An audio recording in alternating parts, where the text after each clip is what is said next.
Bicara tentang hukum Ya. mungkin menarik, tapi bicara tentang sosial, apakah ada upaya Ustadz untuk bertemu dengan melawan? Yuk bicara yuk dengan baik-baik, dengan kekeluargaan untuk udahlah masalah ini yuk kita selesaikan dengan masalah kekeluargaan. Kalau tadi Ustadz bilang percayalah kalau udah lama ada penipunya yuk kita cari bareng-bareng gitu.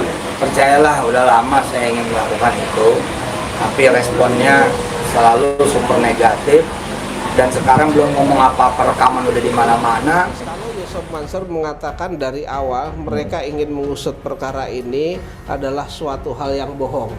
Betul. Ya, Iya. hal yang bohong ya. Ya. Kenapa saya katakan bohong? Kalau dia mengatakan ingin mengusut, ya kan, siapa yang berbuat kesalahan di dalam permasalahan ini, tentu mereka jauh-jauh hari sebelumnya atau sampai dengan saat ini itu belum pernah Yusuf Mansur itu membuat laporan polisi berkaitan dengan batu bara ini. Betul. Jadi tanya sama Yusuf Mansur, Ya. tunjuk mukanya Yusuf Mansur pernah nggak bikin laporan berkaitan dengan permasalahan bisnis batu bara. Saya yakin Yusuf Mansur tidak bisa membuktikan. Betul. Itu hanya alibi. Kemudian setelah tidak digubris, Yusuf Mansur masih ngomong di sana tidak terlibat bisnis batu bara. Kemudian saya mengundang, ada 2 kali, ada alat bukti suratnya, ya kan, saya kirim untuk bermubahalah di Masjid Darussalam. Juga tidak. Ya. Setelah ini tidak, baru saya melangkah mendatangi rumah Yusuf Mansur itu selama dalam 2 kali. Yang pertama 1 minggu sebelum kami datang ke sana kami bersurat. Ternyata Yusuf Mansur tidak ada juga. Kemudian yang kedua kali kami datang jauh hari sebelumnya, 1 bulan sebelumnya kami sudah bersurat juga, ya kan, untuk datang ke sana.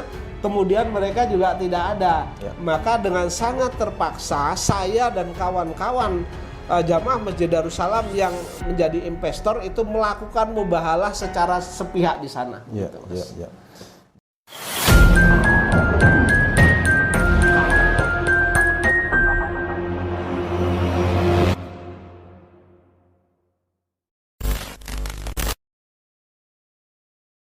Oke, Pak. Ya. Ya.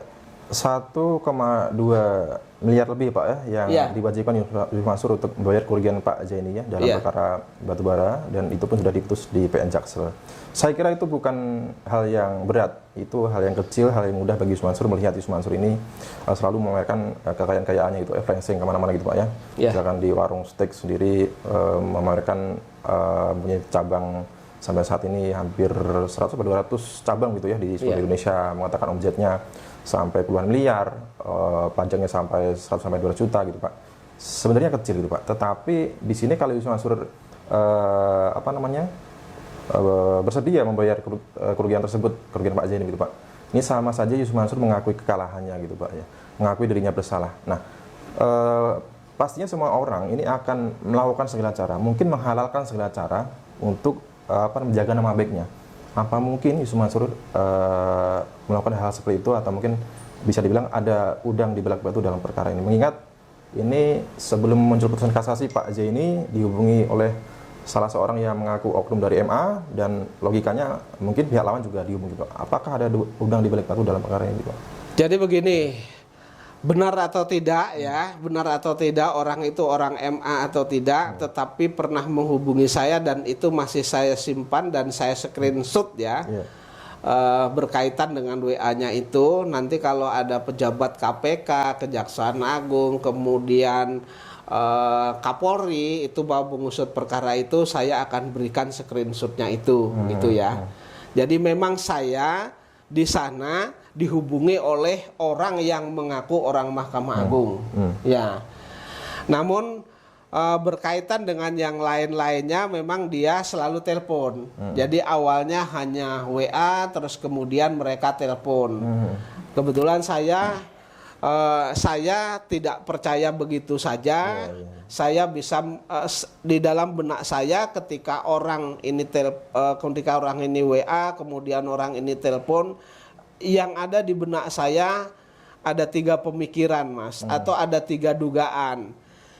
Dugaan yang pertama adalah penipuan. Dugaan yang pertama adalah penipuan.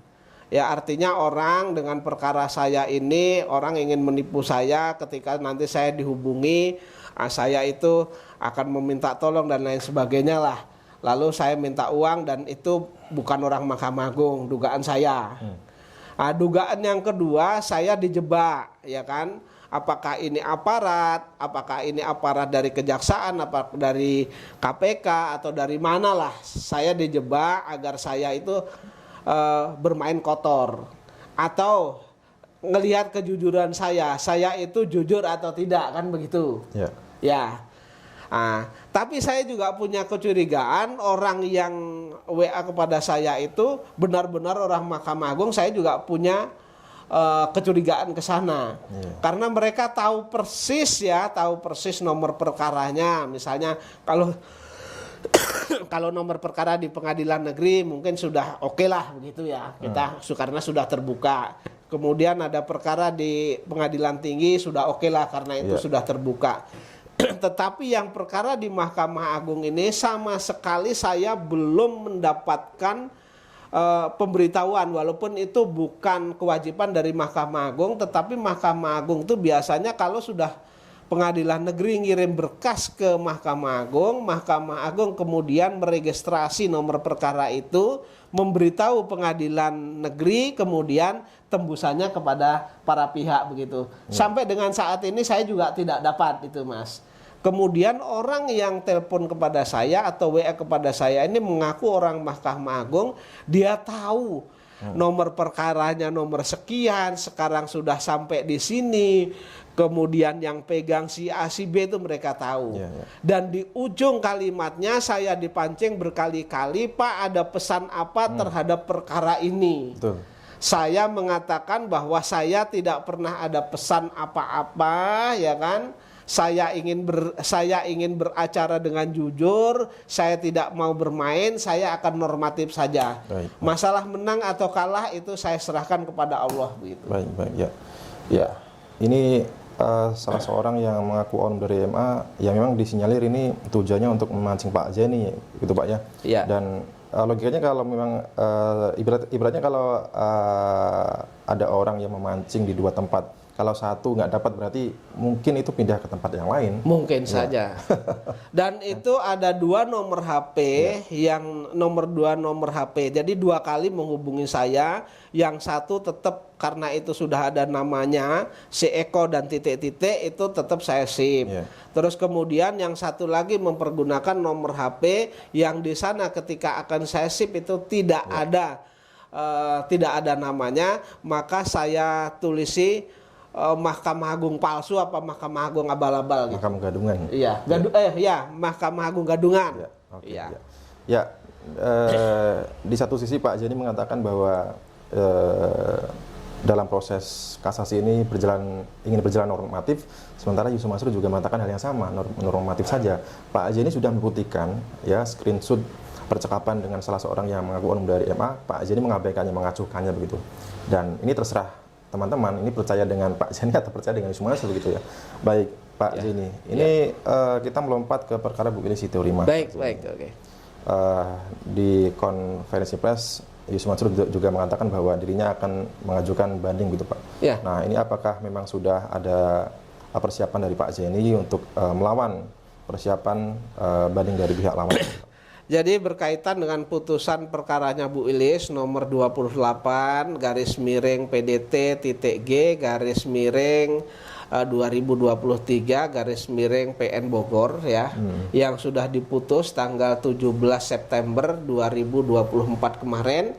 Kemudian terhadap perkara tersebut yaitu Yusuf Mansur itu sudah mengajukan permohonan banding, Mas. Sudah.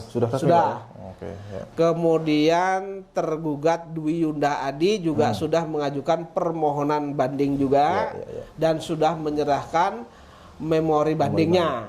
Kalau Yusuf Mansur sampai dengan detik ini tidak menyerahkan memori kasasi.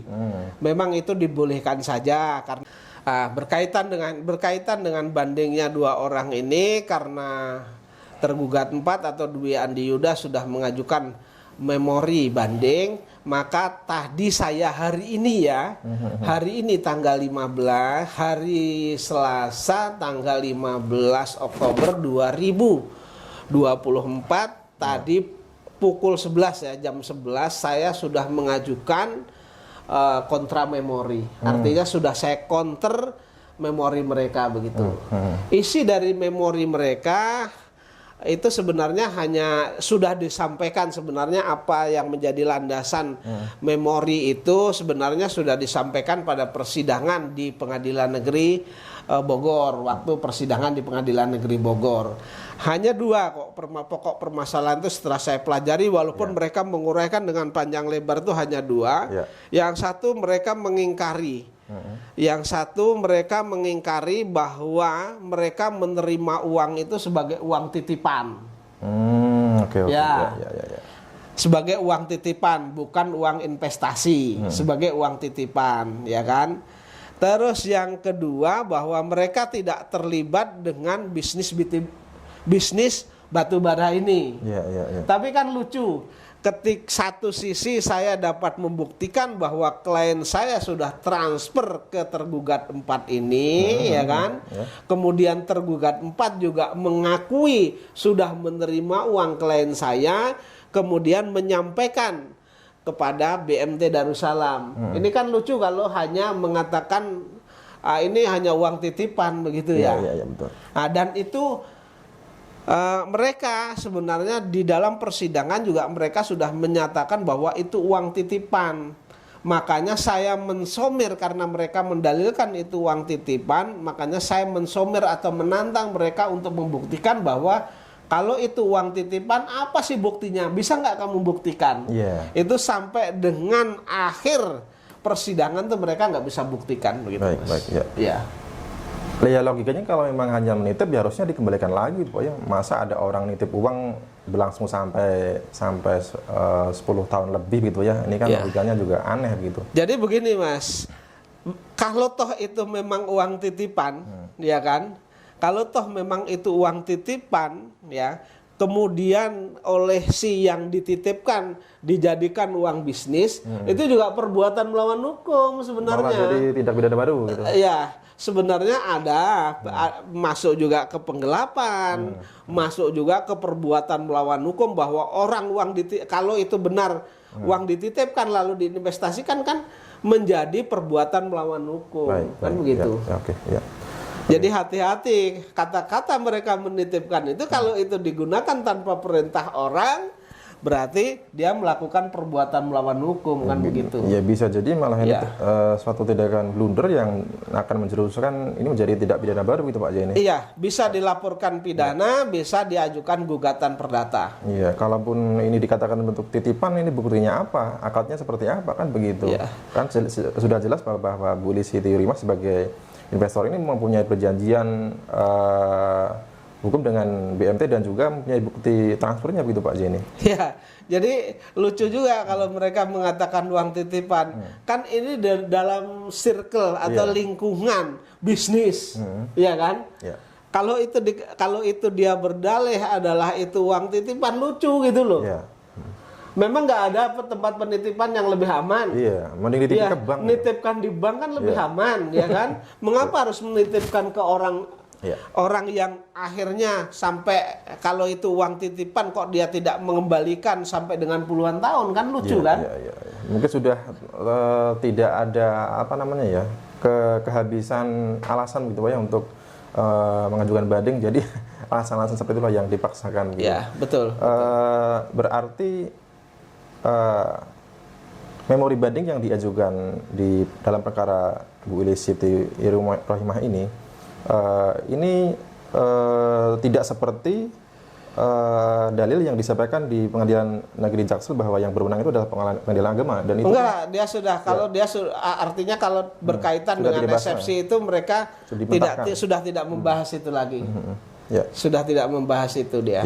Jadi menarik ini nanti alasan-alasan yang disampaikan dari pihak Yusuf Mansur ya. Dan menurut hemat saya alasan Pengadilan Negeri Bogor itu mereka menolak eksepsi tentang kewenangan mengadili itu adalah sangat tepat. Betul. Kenapa sangat tepat? Karena di dalam perjanjian itu sendiri sudah mengatur ketika menjadi masalah dalam bisnis ini yang dibuat perjanjian itu, mereka milih menyelesaikan di Pengadilan Negeri Bogor. Nah, ketika itu di eksepsi, maka dia menolak. Mereka sudah sepakat kok menyelesaikan di sini, kok sekarang berubah pikiran untuk menyelesaikan di sana. Ini kalau mau di sana ini dibatalkan dulu dong. Padahal untuk membatalkan suatu perjanjian itu harus ada kesepakatan bersama kan. Betul, gitu. Betul. Iya. Okay. Baik, Pak Zini, ini ada yang menarik lagi Pak dalam celotehan Yus Mansur di konferensi persnya itu Pak. Jadi Yus Mansur mengatakan sejak kasus ini bergulir gitu Pak, sejak kasus ini macet gitu Pak, Yus Mansur ini sudah berupaya untuk menemui investor, sudah berupaya untuk menempuh jalur hukum bersama-sama, sudah berupaya untuk mencari case ini seperti apa, penipuannya seperti apa, siapa penipunya. Nah, ini faktanya kan ini berbeda dengan yang disampaikan oleh para investor, yang mana dari dulu itu Yus Mansur justru mengatakan ingin mengembalikan uangnya gitu Pak ya, ingin bertanggung jawab gitu Pak ya, dan juga tidak ada upaya Yus Mansur untuk melakukan upaya hukum bersama-sama gitu Pak ya, dan juga tidak ada upaya Yus Mansur untuk menemui para investor. Buktinya ini 2 kali diundang ke Darussalam tidak hadir, kemudian para investor datang ke rumahnya juga kabur begitu Pak ya, tidak ada di rumahnya gitu Pak. Ini bagaimana Pak Jai? Jadi tanggapan saya begini Mas, kalau Yusuf Mansur mengatakan dari awal mereka ingin mengusut perkara ini adalah suatu hal yang bohong. Betul. Ya, hal yang bohong ya. Kenapa saya katakan bohong? Kalau dia mengatakan ingin mengusut, ya kan, siapa yang berbuat kesalahan di dalam permasalahan ini, tentu mereka jauh-jauh hari sebelumnya atau sampai dengan saat ini itu belum pernah Yusuf Mansur itu membuat laporan polisi berkaitan dengan batubara ini. Jadi tanya sama Yusuf Mansur, tunjuk mukanya Yusuf Mansur pernah nggak bikin laporan berkaitan dengan permasalahan bisnis batubara. Saya yakin Yusuf Mansur tidak bisa membuktikan. Itu hanya alibi. Kemudian siapa saat ini yang percaya kepada Yusuf Mansur? Iya kan? Yusuf Mansur itu yang pertama, ya. Mereka mengatakan bahwa pada saat presentasi mengatakan mereka sebagai komisaris utama. Begitu digugat, mereka beralibi bukan sebagai komisaris utama. Iya kan? Kemudian Yusuf Mansur setelah macet ini kurang lebih di 2010 bisnis batubara ini Yusuf Mansur ingin mengembalikan. Ternyata Yusuf Mansur tidak mengembalikan sampai dengan saat ini, walaupun ada 2-3 kali menyicil dengan jumlah yang kecil kan tidak pernah. Artinya Yusuf Mansur dalam 2 hal ini saja sudah berbohong, ya kan? Terus kemudian ketika Yusuf Mansur itu katakanlah hendak menyelesaikan secara persuasif. Nah, jauh sebelum perkara ini berjalan, baik pidana maupun perdata, saya itu mengundang Yusuf Mansur ke Masjid Darussalam secara tertulis dan masih ada alat bukti pengiriman suratnya, itu tidak pernah digubris. Kemudian setelah tidak digubris, Yusuf Mansur masih ngomong di sana tidak terlibat bisnis batu bara. Kemudian saya mengundang, ada 2 kali, ada alat bukti suratnya, ya kan, saya kirim untuk bermubahalah di Masjid Darussalam. Juga tidak.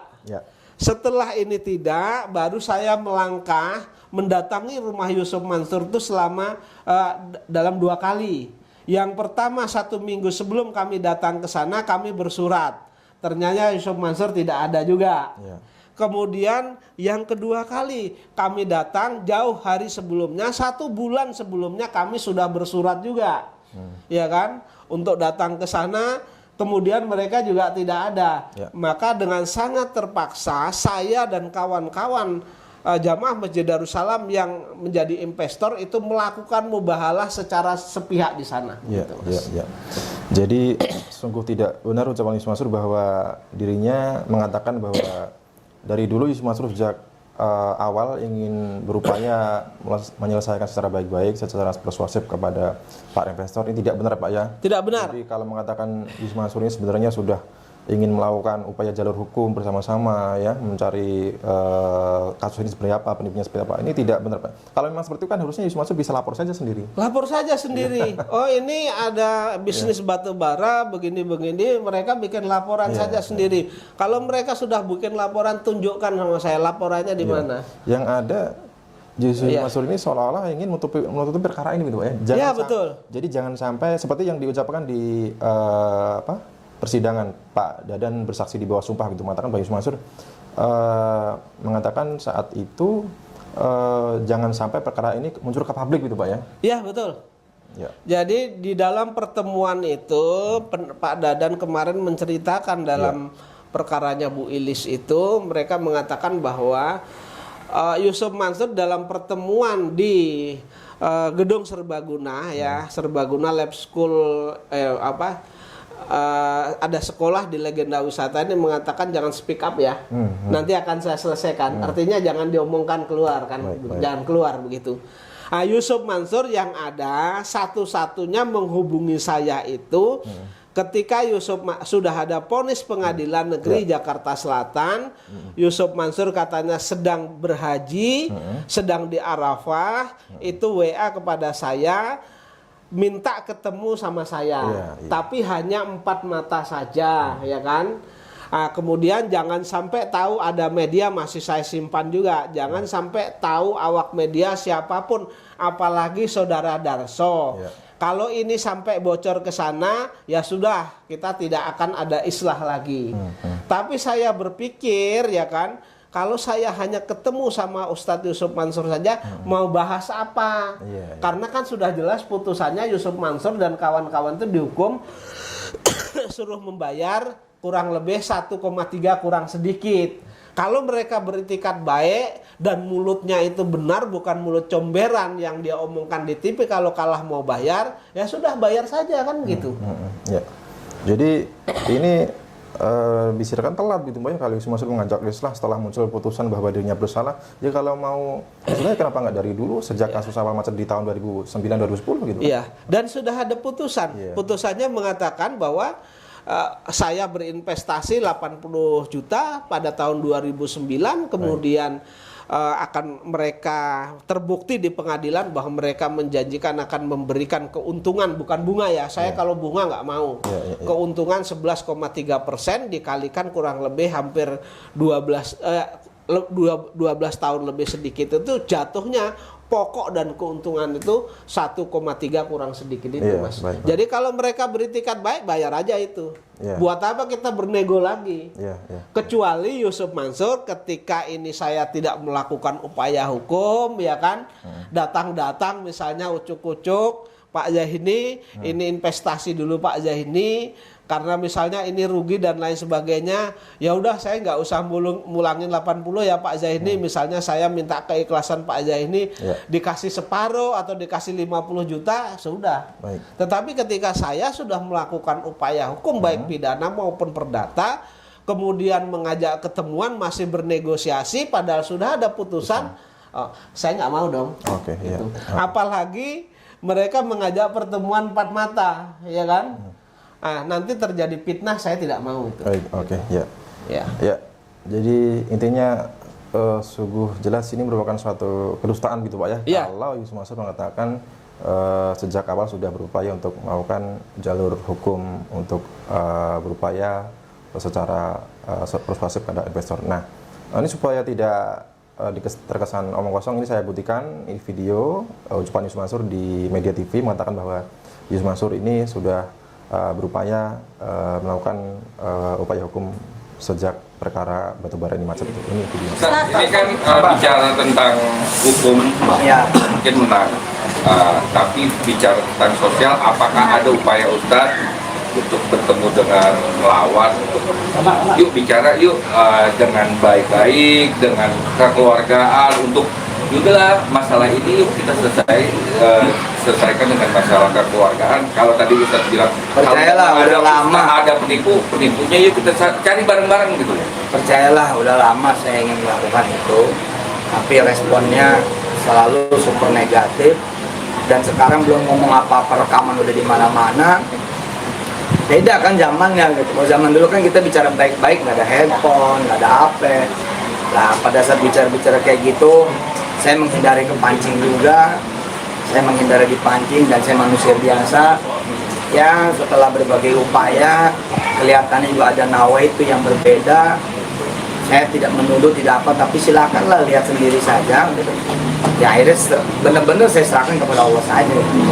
Nanti cara Allah lah. Video dari Yusuf Mansur di Media TV gitu Pak ya. Baik, terkait dengan rencana persiapan banding ini, mungkin ada statement penutup dari Pak Zaini? Oh enggak, kalau berkaitan dengan banding, karena mereka yang banding, mereka yang mengajukan memori banding, saya hanya menanggapi saja kontra memori, Mas. Jadi sudah kita begitu, ini sudah kita lempar biar nanti Pengadilan Negeri Bogor melimpahkan perkara itu, mengirim perkara itu ke Pengadilan Tinggi Bandung. Ya, gitu. Jadi sudah siap meladeni perlawanan banding Yusuf Mansur gitu Pak ya? Siap. Ya.